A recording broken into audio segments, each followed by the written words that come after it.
Welcome to Supply Chain Now, the voice of global supply chain. Supply Chain Now focuses on the best in the business for our worldwide audience, the people, the technologies, the best practices, and today's critical issues, the challenges and opportunities. Stay tuned to hear from those making global business happen right here on Supply Chain Now.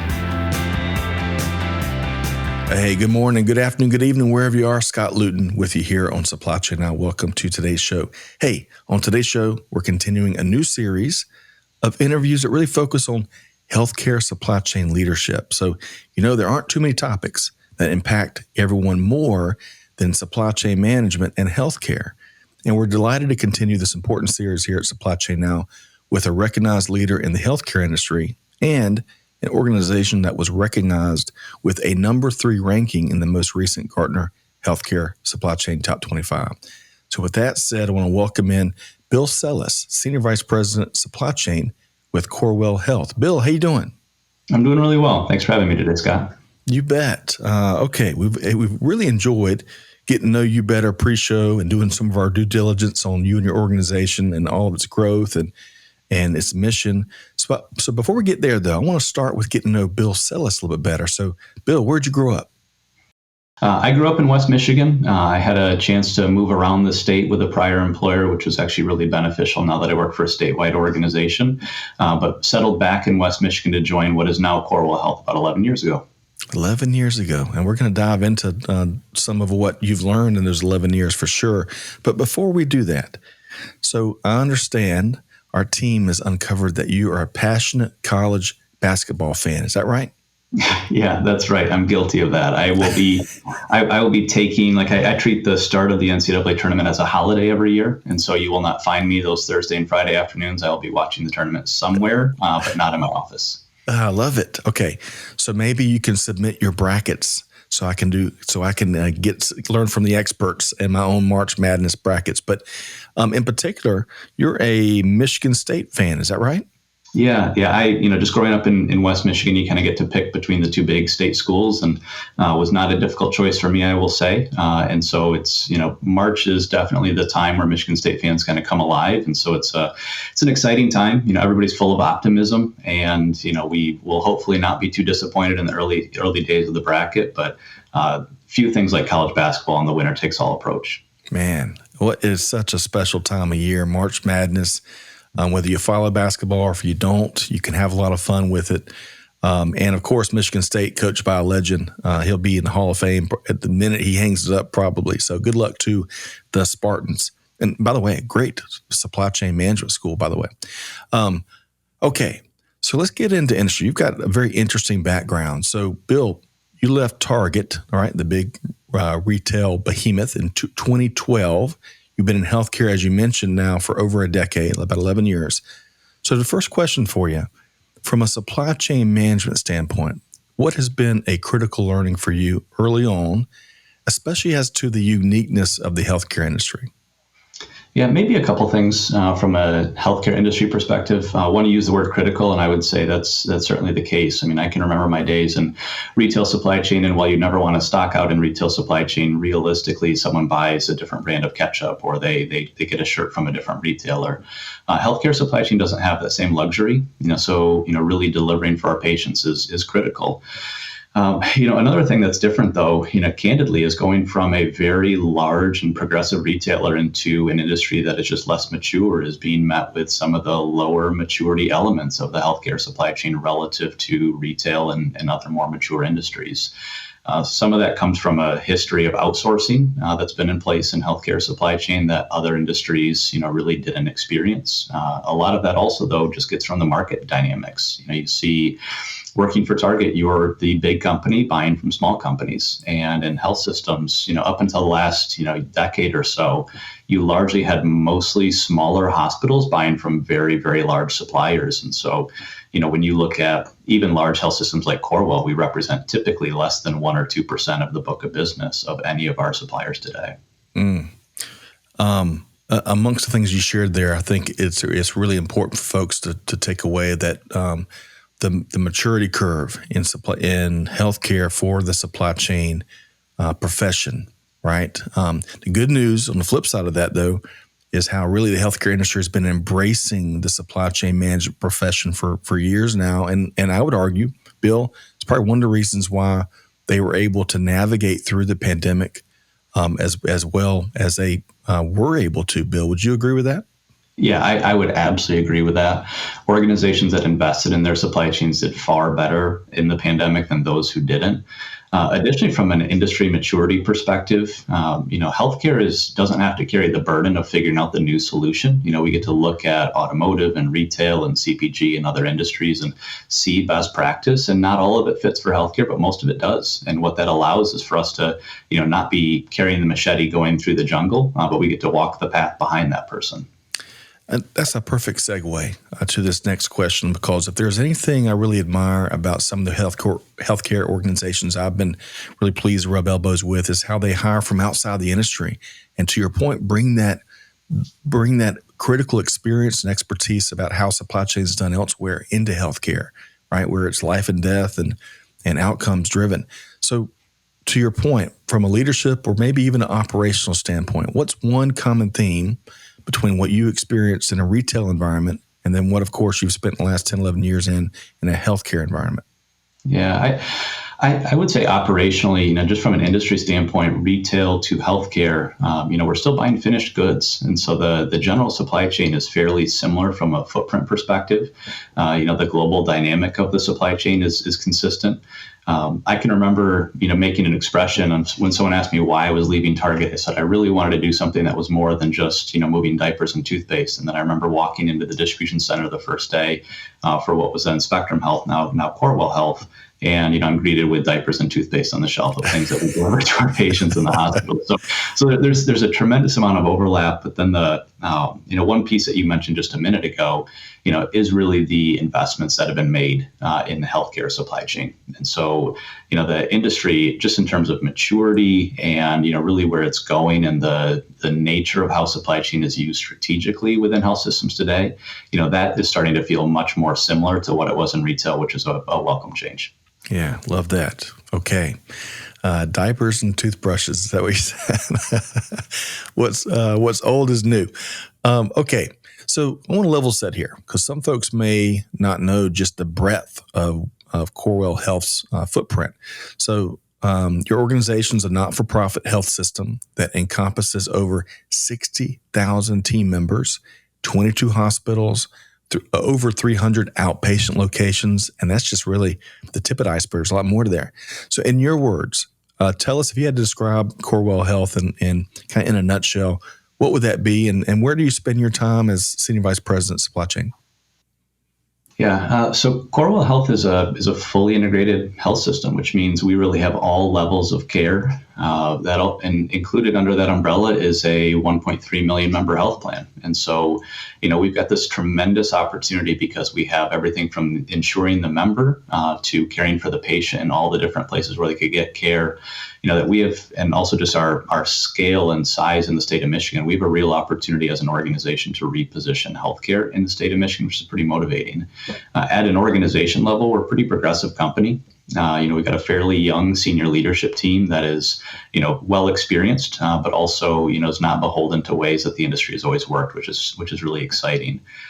From my standpoint, in terms of where I spend my time, it's really making sure that I am leveraging our supply base to achieve the strategic vision for the organization and making us more competitive. So that means a lot of time with suppliers trying to find that next thing that we can be doing differently, but also working within the organization to make sure I'm understanding and representing, where the organization is trying to go to the supply base and in the opposite direction.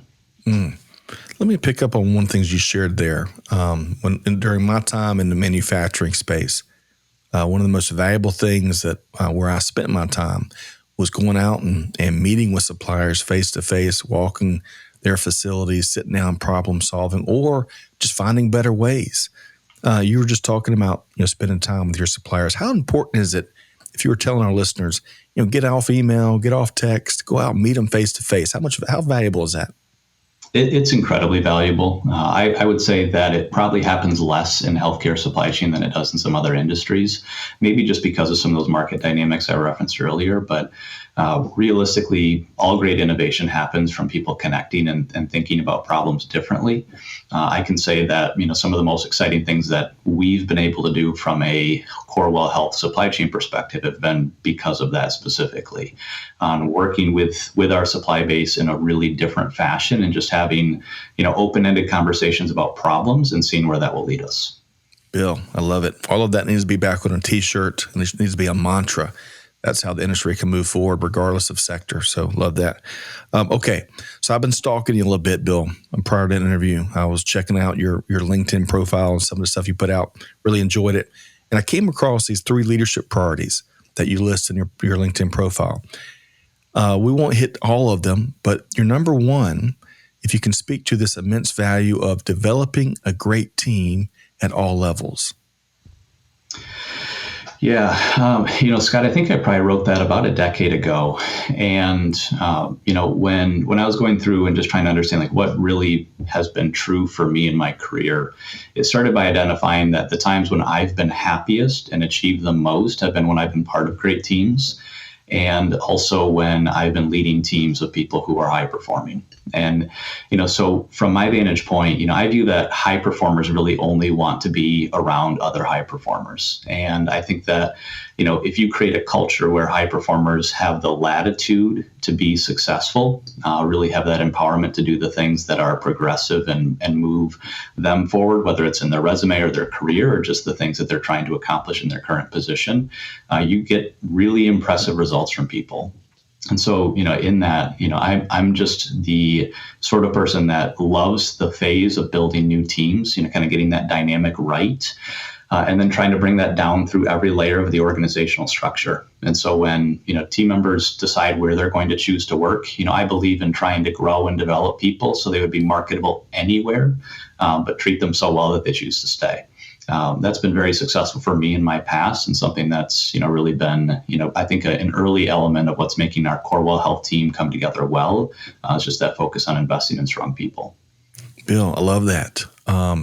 Because I completely agree with you. High performers attract other high performers. They love working with each other that have that commitment and discipline to quality and doing great work, right? And you don't have to speak this. I'd love to get any thoughts if you did. And I want to be sensitive about this because I'm a big believer that the overwhelming majority of folks in the workforce want to get to work and do a good job, right? This overwhelming majority, upper 90%. However, would you agree with, when high performers see leaders compromise on standards with folks that aren't, bringing their best every day, that could be a big reason why folks look for new opportunities. Would you agree with that? Yeah, well, 100%, Scott. One of the things that happens, and I don't think leaders realize they're doing this, but when we tolerate performance that's, less than what our customers would want from us, what that allows is we've, kind of established a new standard. You can look at a team and say that your expectation of your team is the lowest performer. And that's, that I think it could be a little bit of a negative outlook on things, but realistically, to some extent, people do have that, could build that perception. But on the other side of that, when you build a team that is, just ripe with rich talent, that's growing and developing people, that's investing in really making people successful in what they do and achieving the objectives for the customer, that's the kind of environment that's incredibly attractive to those high performers that you mentioned, but it's also a space that, almost recruits for itself because people start to see, just the momentum that's coming within a particular function. They see the ability to go out and to create something and to do something. It's also where, as a leader, the job just gets easier, just gets more fun because you're around people who are pushing you as the leader, who are pushing you as peers, and that type of environment is one where there's really not a problem you can't solve. Bill, man, I think we were separated at birth. I think we might be second or third cousins. I wholeheartedly agree with you. And it does make it a fun environment, right? Where you're achieving more. There's a camaraderie. There's a esprit de corps, especially if you're like in a missional environment like the healthcare industry, right? Where you're having an impact on lives. So I love that. And we could spend the next 3 hours talking about some of those things you mentioned, but for the sake of time here today, all right. So it's got to be really gratifying and fulfilling for the whole team when Gartner ranked Corewell Health number 3 in its most recent healthcare supply chain top 25. So beyond some of the things we've already discussed, what do you believe are some other factors that really has allowed your organization to excel? Well, I think it starts just organization by having a commitment to supply chain. And, referenced earlier that not all organizations have had that historically within healthcare. And, very fortunate, to work for a company that sees the value, where supply chain is treated like a top of stack function. So that to me is, the unlock to almost everything that comes behind it. Within that, though, I referenced that we've got a fairly, kind of young and progressive senior leadership team. And, that's true within our supply chain team as well. And so, there's a respect for how we've always done things. There's an understanding for the way that the industry works today, but also a willingness to be a little bit more innovative, to try things differently. And, so we've done a couple of things from an innovation standpoint that have been, maybe a little bit ahead of some peers in industry, which we're really proud of. And so I'd say we kind of treated resiliency like a top level initiative before the pandemic, before it was, something that's, as talked about as what it is today. We've been committed on our work for sustainability and supplier diversity for a number of years. We're committed to our healthcare anchor network as being an anchor institution in the state of Michigan. That's really meaningful for us. And, we've also been, really looking at how we can harvest different ways of working. And so, something we've talked a lot about recently is just, how we leverage the data within our supply chain and within the organization to, better the lives of our patients and members. And, leaning into those spaces for us has allowed us to, just identify potential solutions and to, run towards fires that were there and solve some problems that have been pretty exciting. Man, you shared a lot there. A couple things I heard. I love that an organization that commits to the whole supply chain management team and function and value. That's so important. That should cut across all industries. That's great advice. I love how y'all already knew. It's amazing to me how many folks have come across supply chain resiliency as if it's a late-breaking value or thing. And I love how y'all have identified certain things that really make you more successful long before the pandemic.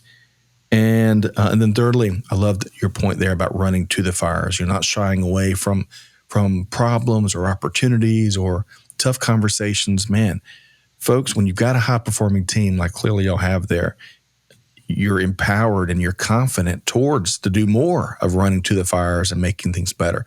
Your quick comment there, and then we're kind of coming down the home stretch.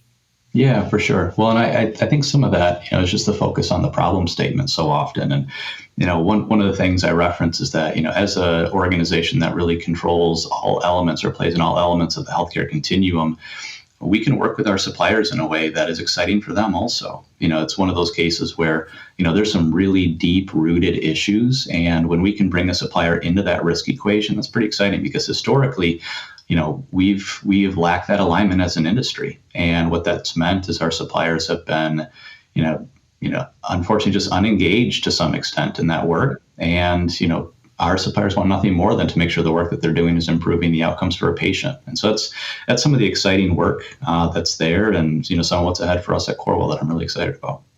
Yeah, and what you imply on the front end of your response there is the whole equation has got to work for your suppliers too, right? If they're losing money or if they're getting beaten down, with a bat every conversation, they're not going to be your supplier long. And that's one of that's been around for a long time, but the pandemic certainly illustrated that in a way maybe that we haven't seen in decades. So speaking of running to fires, running to opportunities, one of my next questions here, what's one big continuous improvement initiative, Bill, for your team in 2023 moving forward? And then I'm going to ask you about change management next. Okay. From a 2023 standpoint, we're finishing up a lot of the underpinnings of our integration. And so we're 13 months in. And so, common medical record, common ERP system, common warehousing system. So getting all those in place is key. But what I'm excited about, honestly, is what happens in the second half of this year after all that's in place, is just how we start to gather insights from our data. So I've had an expression I've used with the team for a number of months now and a few years for those who are coming from the half of the organization I came from initially, which is starting your day with data.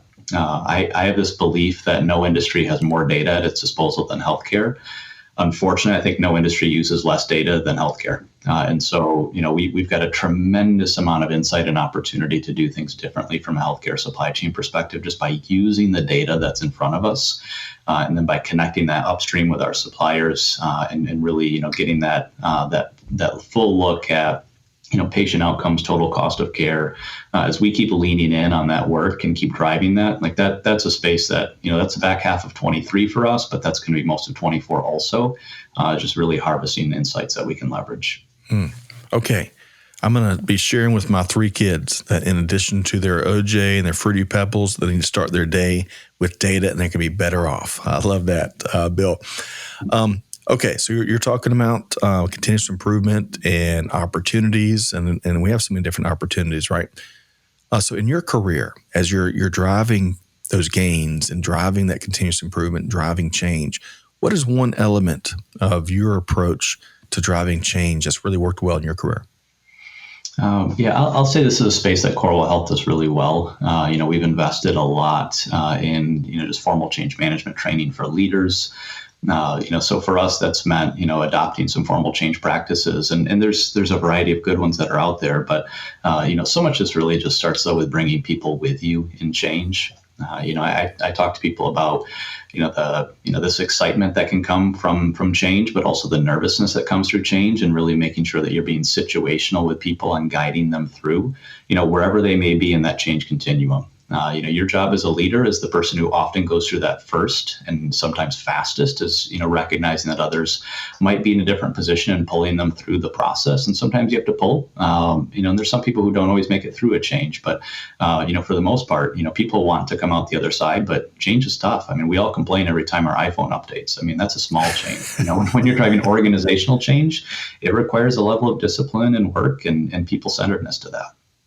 Man, we're going to have to bring you back for Change Management 101. There's so much of what you shared, but bringing people with you.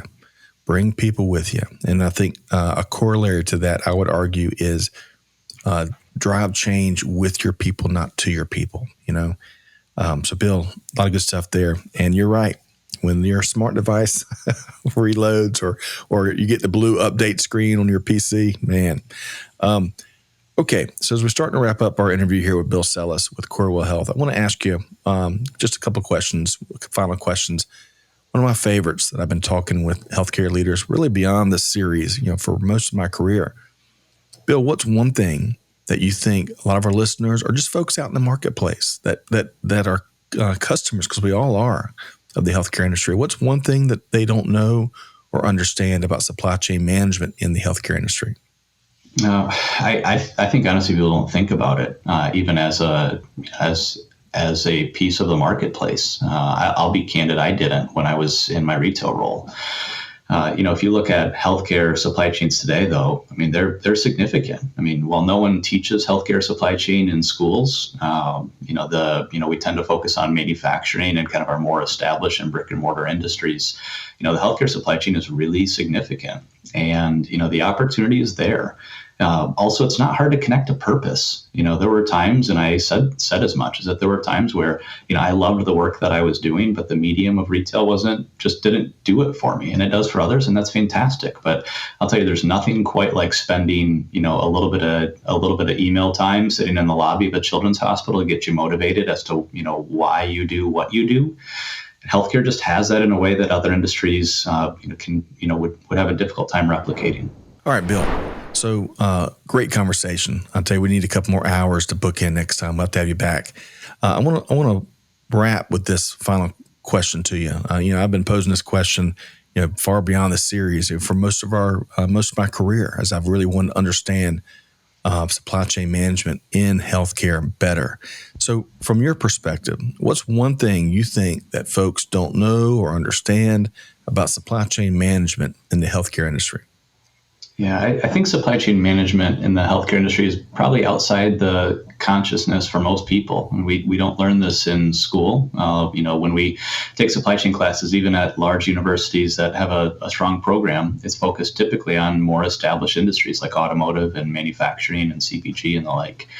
And because of that, people don't really consider it as a career opportunity. But, realistically, healthcare supply chains today are incredibly robust, and along with that, honestly, is the fact that in healthcare supply chain, connection of purpose is really simple.